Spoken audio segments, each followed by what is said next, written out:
GP पढ़ने जा रहे हैं, geometric progression.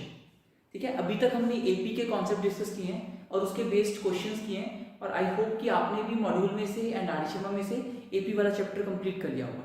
So right now we are going to start with geometric progression. तो बेटा एज वी हैव लर्न कि प्रोग्रेशन हम उस सीक्वेंस को बोलते हैं जिसमें कंसेक्यूटिव टर्म्स का जो रिलेशनशिप होता है वो कांस्टेंट रहता है। ठीक है, कंसेक्यूटिव टर्म्स के बीच में जो रिलेशनशिप होता है वो कांस्टेंट रहता है। तो सिमिलरली बेटा जीपी में इसको हम शॉर्ट टर्म में क्या बोलेंगे, जीपी, ज्योमेट्रिक प्रोग्रेशन। ठीक है, तो जीपी में if in a progression consecutive terms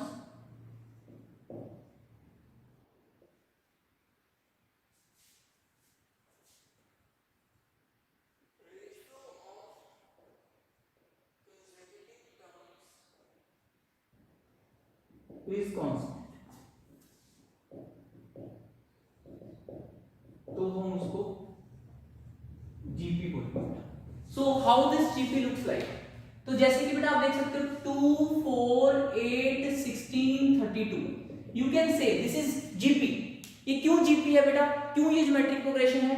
क्योंकि आप देखो 4/2 की वैल्यू 2 है, 8/4 की वैल्यू 2 है, 16/8 की वैल्यू 2 है, 32/16 की वैल्यू 2 है। तो कंसेक्यूटिव टर्म्स की जो रेशियो है वो कांस्टेंट है, और वो कितनी है बेटा, 2। Consecutive terms bear the same ratio.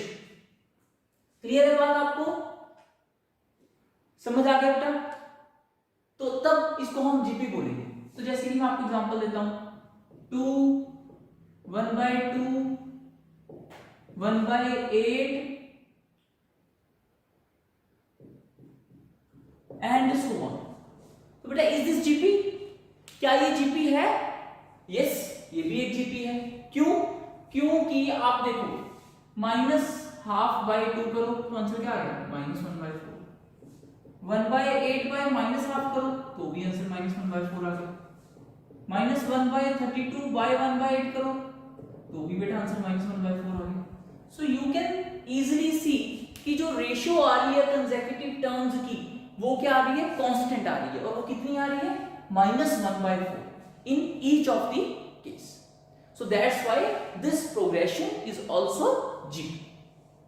ठीक है, तो जैसे एपी में हमारे पास डिफरेंस कांस्टेंट आता है और हम उसको क्या बोलते हैं, कॉमन डिफरेंस, क्योंकि वो डिफरेंस हर किसी में कॉमन है। ठीक है, सिमिलरली बेटा यहां पे हमारे पास क्या कॉमन है, रेशियो। तो जीपी एपी में हम फर्स्ट टर्म और कॉमन डिफरेंस की बात करते हैं, जीपी में हम first term and common ratio की बात करते हैं। ठीक है, तो अगर मैं जैसे कि लेट्स सपोज इस जीपी को पकड़ लेते हैं, 3 6 12 24 48 एंड सो। तो इस जीपी की बात करो बेटा, इस जीपी में जो फर्स्ट टर्म है वो क्या है, 3 है। इस जीपी में जो सेकंड टर्म है वो क्या है, 6। ठीक है, 6 can be written as 3 into 2। Third term क्या है बेटा, 12, 3 into 2 स्क्वायर। फोर्थ टर्म क्या है, 3 into 2 क्यूब। ठीक है, फिफ्थ टर्म क्या है, 3 into 2 की power 4। Okay, and sixth term क्या है बेटा, 3 into 2 की पावर 5 एंड सो ऑन। मानते ही बात आप, हर टर्म में एक 2 मल्टीप्लाई होता जा रहा है, यही हो रहा है। तो nth टर्म क्या होगी बेटा, what will be nth term? अगर मैं nth टर्म की बात करूं इस जीपी की, फर्स्ट टर्म क्या है, 3, सेकंड टर्म 3 into 2 की पावर 1, थर्ड टर्म बेटा 3 into 2 की पावर 2, फोर्थ टर्म 3 into 2 की पावर 3, फिफ्थ टर्म 3 into 2 की पावर 4। तो करते करते बेटा nth टर्म क्या आएगी, 3 into 2 की पावर n minus 3 into 2 की पावर n minus 1। क्लियर है ये? यहां पे 4 था 3 आया, यहां 5 था 4 आया, 3 था 2 आया, 6 था 5 आया, तो n होगा तो क्या आएगा, n minus 1। ओके, तो अब इसको इसी कॉन्सेप्ट को थोड़ा और दोबारा से देखते हैं। Let first term of GP is equal to A and common ratio is equal to R. मान लेते हैं कि जीपी की फर्स्ट टर्म ए है और कॉमन रेशियो आर है, ठीक है बेटा। सो what is T1? T1 is A. What is T2? A into R. What is T3? A into R square. What is T4? A into R cube. What is T5? A into R की power 4 and so on, ठीक है बेटा, and so on। तो आप देख सकते हो what will be nth term? Tn क्या होगा? A into R की पावर n minus 1। यहाँ 5 है, 4 है, 4 है, 3 है, तो यहाँ पे n होगा, तो यहाँ पे क्या आएगा?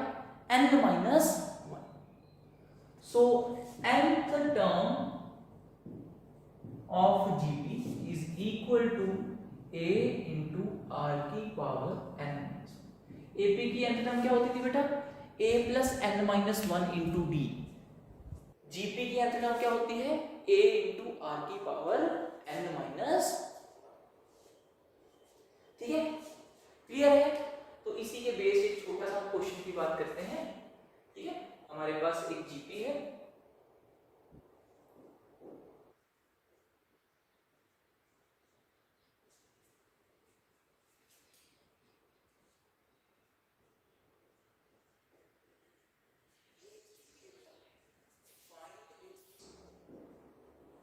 find its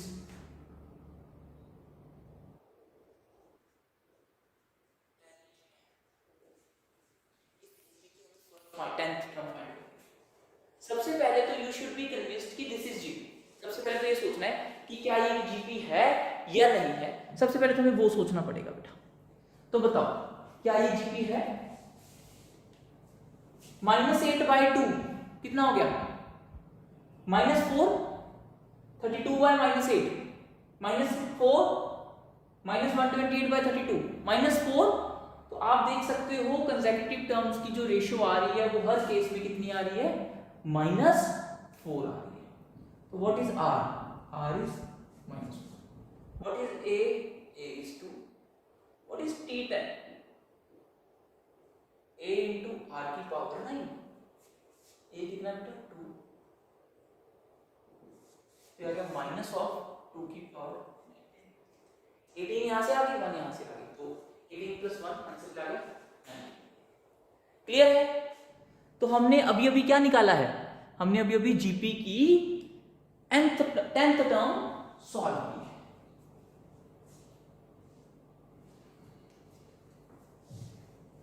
तो सबसे पहले बेटा जीपी की पहचान क्या है? जो कंसेक्यूटिव टर्म्स हैं उनकी जो रेशियो होती है वो कांस्टेंट होती है। फिर उसके बाद हमने देखा कि रेशियो तो चलो कांस्टेंट है, तो अगर फर्स्ट टर्म ए है और कॉमन रेशियो आर है तो सेकंड टर्म को क्या होना पड़ेगा? A R. थर्ड टर्म को क्या होना पड़ेगा बेटा? A R square. फोर्थ को ए आर क्यूब, nth को ए आर की पावर n minus 1। तो हमारे लिए फॉर्मूला बन गया जीपी की n टर्म्स का a इंटू आर की पावर n minus 1। ठीक है, क्लियर है बेटा ये? फिर हमने देखा अब हमारे पास एक सीक्वेंस दी गई है तो हमें इसकी 10th टर्म निकालनी है। वो हम तब निकाल सकते हैं जब हमें सबसे पहले तो हमें ये पता होना चाहिए कि ये एक जीपी है। तो हमने देखा कि क्या ये एक जीपी है? यस। इसकी फर्स्ट टर्म 2 है, कॉमन रेशियो कितनी है बेटा? -8/2 -2। Yes, this is GP as it's ratio of consecutive terms is constant. इसकी भी -4, इसकी भी हर किसी दो टर्म्स की जो रेशियो है वो क्या आ रही है? -4 आ रही है। ठीक है, now you have to find the 10th term. What is 10th term? a into r की power 9। Okay, so the 10th term will be 2 की पावर 19। क्लियर है बेटा? हमें जीपी की nth टर्म निकालनी आ चुकी है। अब हम सम ऑफ n टर्म्स निकालने जा रहे हैं GP. Sum of n terms of GP. इसको रिप्रेजेंट कैसे करते हैं? Sn से रिप्रेजेंट करते हैं। Sn का मतलब क्या होता है? Sum of n terms. So what is sum of n terms? a plus ar plus ar square plus ar cube, करते करते लास्ट में क्या आ गया? ar की पावर n माइनस। तो बेटा what is sum of n terms? Sum of n terms का मतलब क्या है? First term plus second term plus third term करते करते n टर्म। यही मतलब है सम ऑफ n टर्म्स का, कि हमें सारी टर्म्स को क्या करना है? ऐड करना है। t1 plus t2 plus t3 up to tn। What is t1? t1 is a। What is t2? t2 is ar। What is t3? ar square. What is tn? ar की power n minus 1। Okay, तो बेटा मैं एक trick लगा रहा हूं छोटी सी, ठीक है? Multiply this equation by r, तो क्या बन गया? r Sn equal to a, क्या बन गया बेटा? ar। ये क्या बन गया? ar square. ये क्या बन गया? ar cube. अच्छा ऐसा करो, multiply this equation by r and shift it by one term and shift the term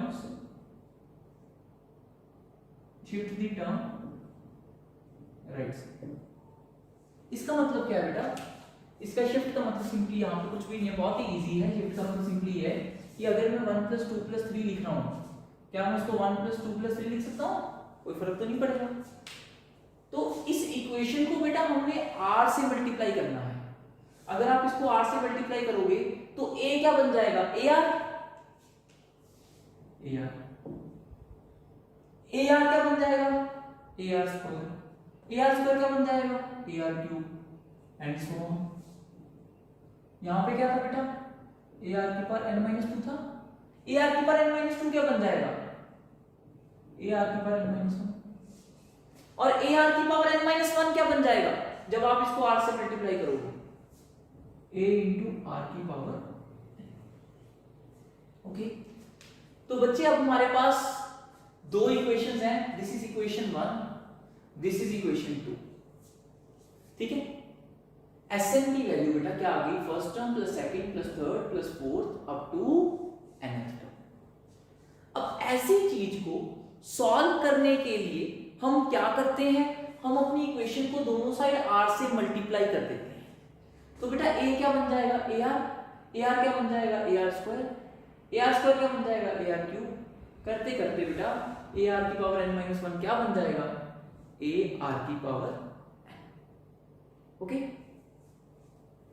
चलो जी, अब हम दोनों को माइनस कर देते हैं।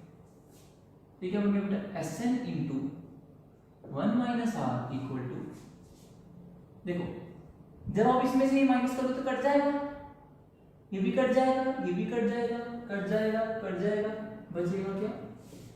माइनस ar की पावर। ठीक है, तो बच्चे यहां से अगर हम देखें तो Sn का फॉर्मूला क्या आ गया? a इंटू 1 माइनस r की power n by 1 minus r।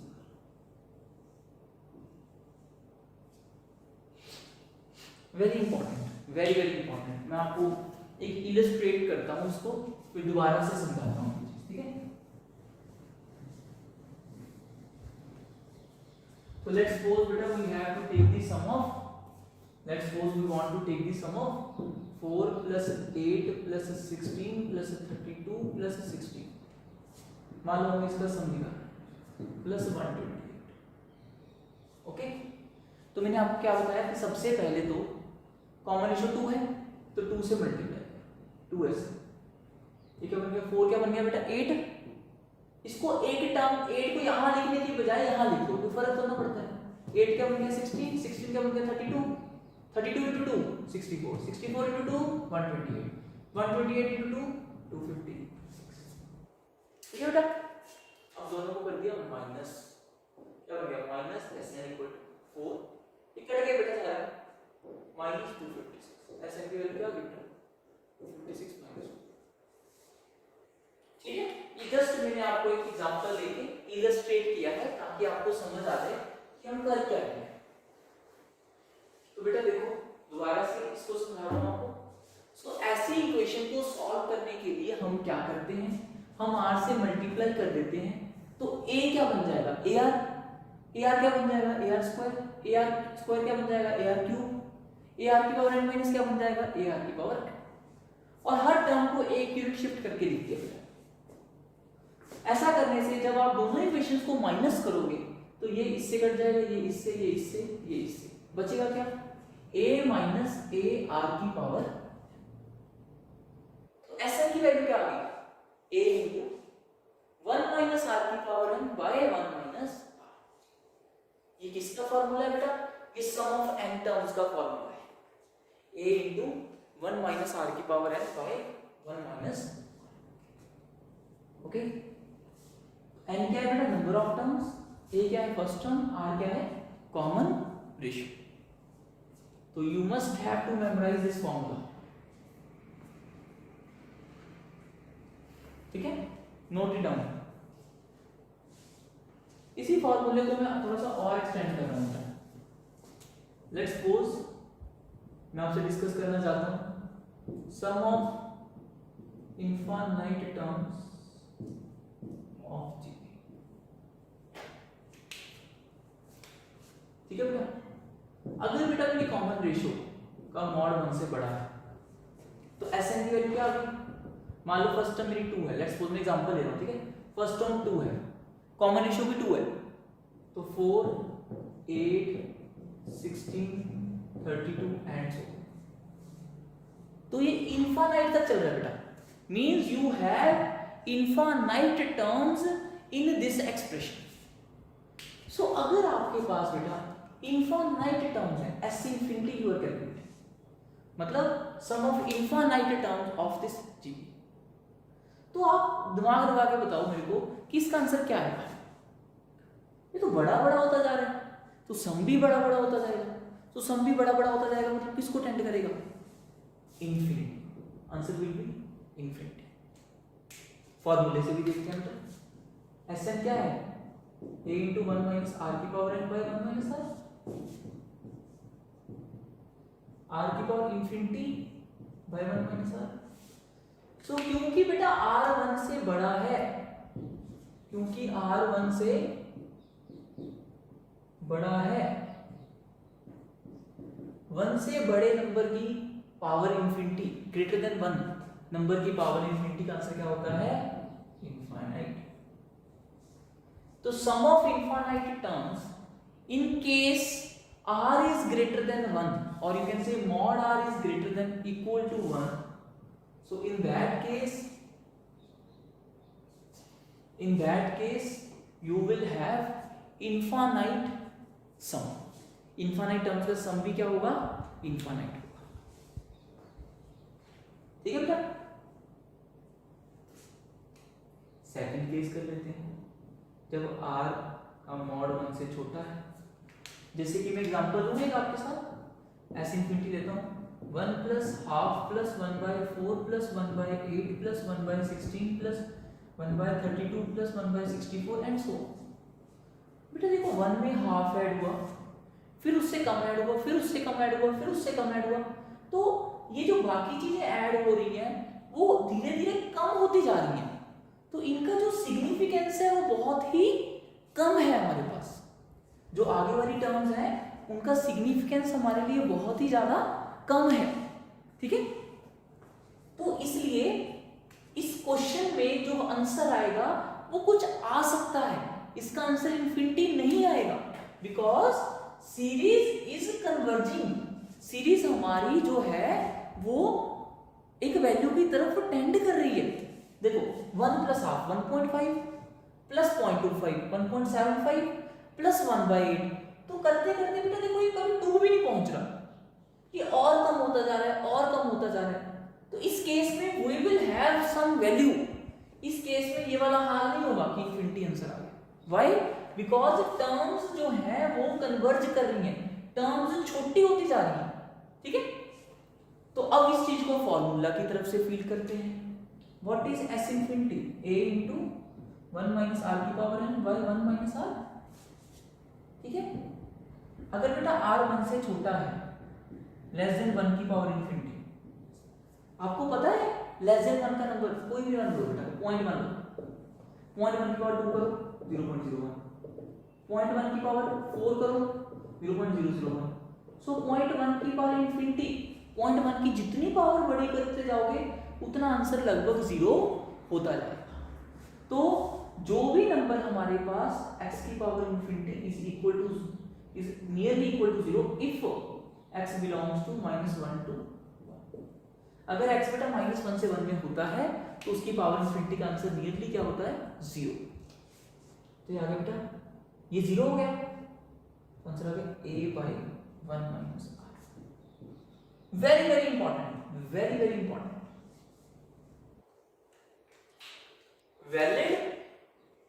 Valid if r का मॉड लेस देन 1 और r बिलोंग टू -1। ये फॉर्मूला कब वैलिड है बेटा इनफाइनाइट टर्म्स का, a by 1 minus r, जब हमारी कॉमन रेशियो 1 का मॉड 1 से छोटा। अगर हमारी कॉमन रेशियो का मॉड 1 या 1 से बड़ा है, 1 या 1 से बड़ा है, उस केस में हमारा जो सम होगा वो क्या हो जाएगा, इनफाइनाइट हो जाएगा। बट अगर हमारी कॉमन रेशियो -1 से 1 के बीच में लाई करती है तो सीरीज कन्वर्ज करेगी। इसका मतलब ये वाली टर्म्स की जो कंट्रीब्यूशन है ये निग्लिजिबल हो जाएगी, तो इसका कुछ आंसर आएगा और वो क्या आएगा, a by 1 minus r। ठीक है, वही फॉर्मूला है बेटा। तो sum of n terms of gp क्या होता है, a into 1 minus r की power n by 1 minus r। ठीक है, what is this, sum of n terms of gp। अब इसमें अगर हमें sum of infinite terms of gp की बात करनी हो, what is sum of infinite terms of gp, sum of infinite terms of gp is, sum of infinite terms of gp is क्या होगा बेटा, sum of infinite terms gp का depends on the value of r। if r is less than 1, उस case में बेटा अगर r 1 से छोटा है उस केस में सम हो जाएगा a by 1 minus r। if r is greater than 1, उस केस में सम हो जाएगा इनफाइनाइट। ठीक है, सो हमें यहाँ पे 3 फॉर्मूले हमने किए हैं वो याद रखने हैं, बट हमने सारा कुछ विद डेरिवेशन किया है, कोई भी आपके लिए रट्टा नहीं है। You know the proof of every formula but you have to memorize it because we will be using these formulas so frequently, so that you should memorize it. So what is nth term of gp, a into r की power n minus 1। what is sum of n terms of gp, a into 1 minus r की power n by 1 minus r। if this n tends to infinity, n tends to infinity मतलब अगर हमारी जो gp है उसमें terms infinite हो जाएं, उस केस में हमारे पास जो फॉर्मूला बन जाता है वो क्या बन जाता है, a by 1 minus r। if r is between -1 to 1, और बन सकता है a into 1 minus r की power n by 1 minus r। ये कब बनता है बेटा, जब r मतलब सॉरी ये तो फॉर्मूला होता ही है, जब r आपका 1 से बड़ा है, so it will become infinite। तो ध्यान रखना है कि we can apply this formula of infinite terms, sum of infinite terms only if common ratio lies between -1 to 1। ठीक है, क्लियर है बेटा। तो this is very very important, बहुत ही ज्यादा इंपॉर्टेंट है ये वाली चीज जो हमने की है, इसके बेस्ड क्वेश्चन भी आ जाता है सीधा का सीधा। तो it is very very important. 3 फॉर्मूले हो गए। This formula is valid if r is between -1 to 1। Note it down carefully so that we can discuss some of the questions on this part।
Question, easy question है।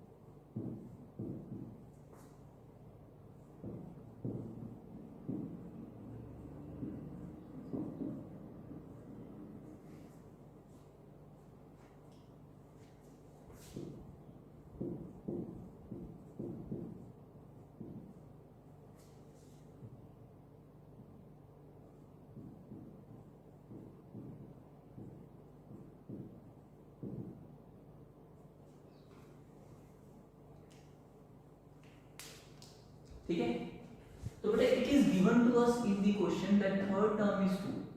What is third term? ar की power n minus 1. So it is given to us that ar square is equal to 2. And what is sixth term? Minus 1 by 4. What is sixth term? ar की power 5 equal to minus 1 by 4. ठीक है बेटा, तो by using these two equations we can find the value of a as well as r. Divide करो बेटा दोनों को, ar की power 5 by ar square minus 1 की पावर 5 by 2 आ गया r cube equal to minus 1 by 8, r equal to minus 1 by, r की value आ गई बेटा माइनस 1 by 2. r की वैल्यू को यहाँ फिल किया, a into 1 by 4 equal to 2, a equal to 8, a की वैल्यू 8 आ गई. ठीक है, क्लियर है? सो what is 10th term? What is 10th term? a into r की पावर 9, 8 इंटू माइनस हाफ की पावर 9. ठीक है, यहाँ माइनस 1 by 2 की पावर 6, माइनस 1 by 60.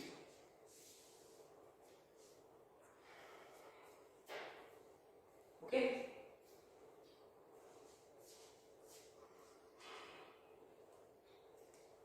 क्लियर बेटा?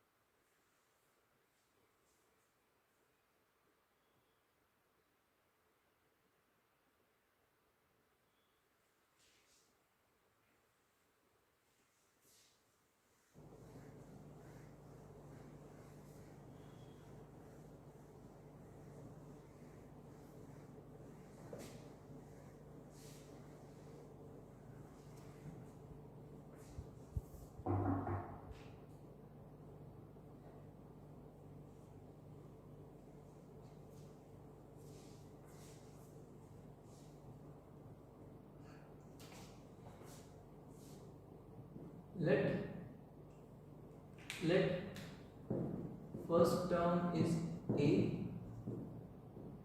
common ratio is r. ठीक है, pth term of gp is x. so x क्या है? pth term a into r की power 3 minus qth term rth term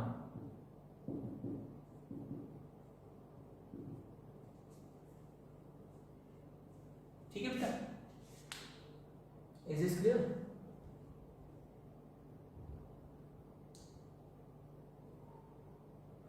pth term का formula लगा दिया, qth टर्म का फॉर्मूला लगा दिया और r टर्म का formula. Now put your values here and get the answer. x क्या है बेटा? a into r की पावर p minus 1 पूरे की power q minus r, a into r की पावर q minus 1 पूरे की power r minus p, a into r की पावर r minus 1 पूरे की पावर p माइनस,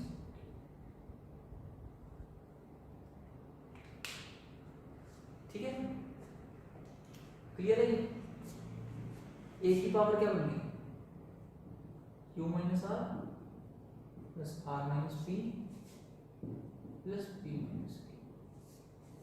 आर की पावर क्या बन गई बेटा, p minus one q minus r plus q minus one r minus p plus r minus one p minus q. ठीक है, ये क्या बन गया बेटा, a की पावर 0 r की पावर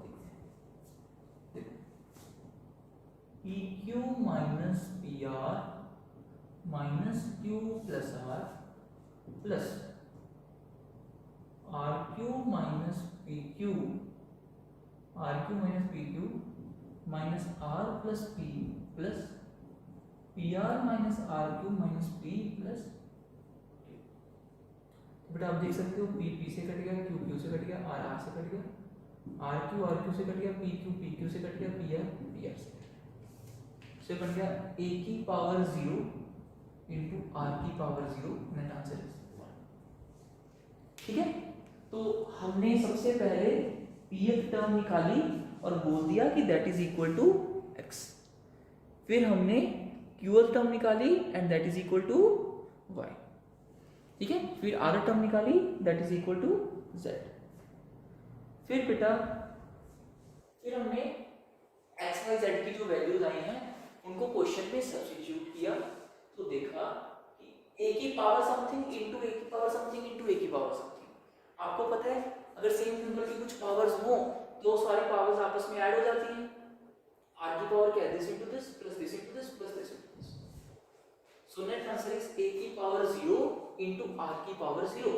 सो a की पावर 0 इनटू r की पावर 0 क्या होगा बेटा, 1। ठीक है, क्लियर है?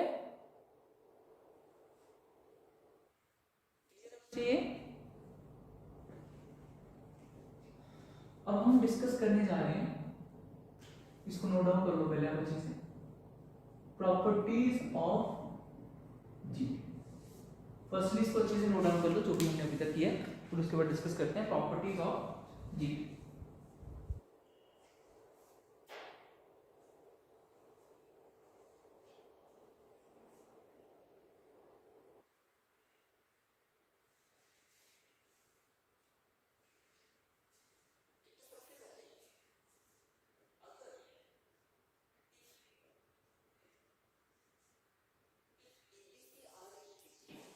जैसे कि अगर ABC AP में होते हैं तो आप क्या बोलते हो, 2B is equal to A plus C।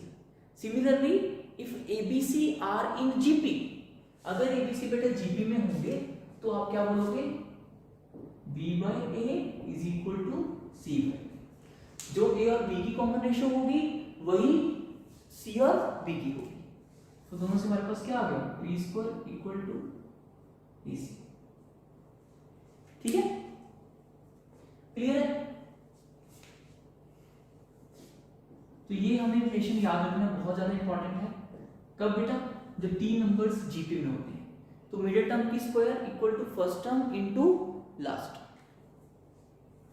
If a1 a2 a3 up to an are in GP, अगर a1 से लेके an तक सब जीपी में हो तो ka1 ka2 ka3 to ka they also are in GP with same common ratio।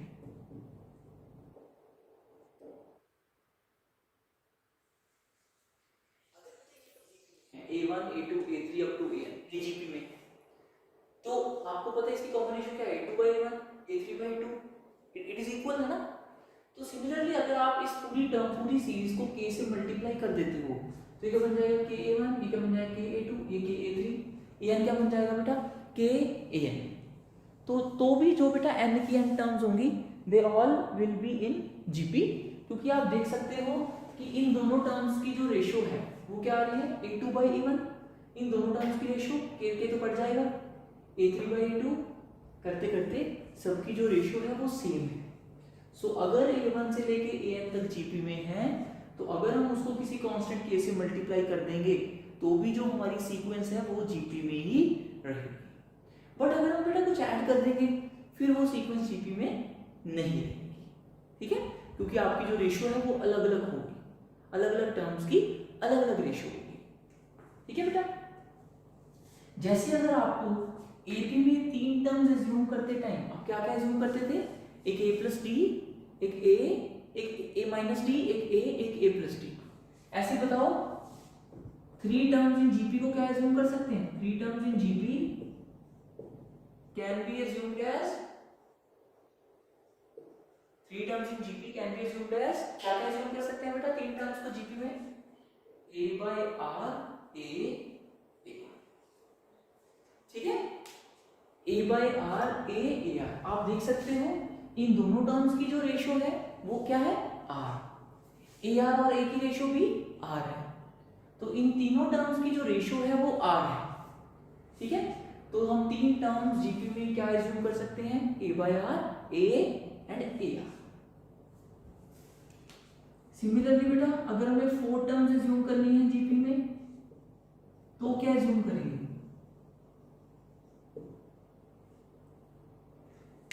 क्या assume करेंगे, डिपेंड्स ऑन द क्वेश्चन, ठीक है। करने को तो हम ये भी कर सकते हैं a r square a r cube, but generally इसका बेनिफिट नहीं होता, करने को तो कर सकते हैं, कोई डाउट नहीं है, क्योंकि क्वेश्चन में जनरली क्या दिया होता है कि product of 4 terms in GP, तो हमें ऐसी कुछ टर्म्स लेनी चाहिए जैसे कि एपी वाले में हमें क्या दिया होता था, सम ऑफ टर्म्स, तो a माइनस डी, a और a प्लस डी में से जो d होता था वो कैंसिल हो जाता था, ऐसे बेटा a minus 3d, a minus D, a plus D, a plus 3d, इसमें भी जो सम में d की वैल्यू है वो कैंसिल हो जाएगी, तो यहाँ पे प्रोडक्ट में r को कैंसिल करवाना है तो क्या एज्यूम करोगे, a by r cube, a by r a r, ठीक है। एक बात ध्यान रखना, जब आप इसको यूज कर रहे हो तो आप कॉमन रेशियो को r स्क्वायर ले रहे हो ना कि r। Now in this case you have common ratio, common ratio हमारे पास क्या है r स्क्वायर, r नहीं है r स्क्वायर है, ठीक है, तो common ratio is r square in this case. So 3 terms in GP can be assumed as a by r, a r. 3 terms in GP can be assumed as a by r cube, a by r, a r and a r cube. ठीक है जी, clear आपको ये? तो ऐसी आगे properties discuss करते हैं।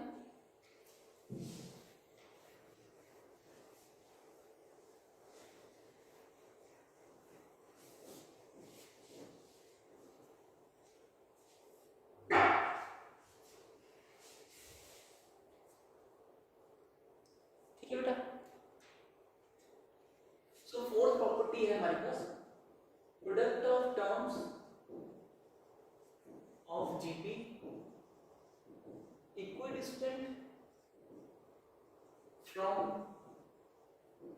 Beginning and from end remains constant.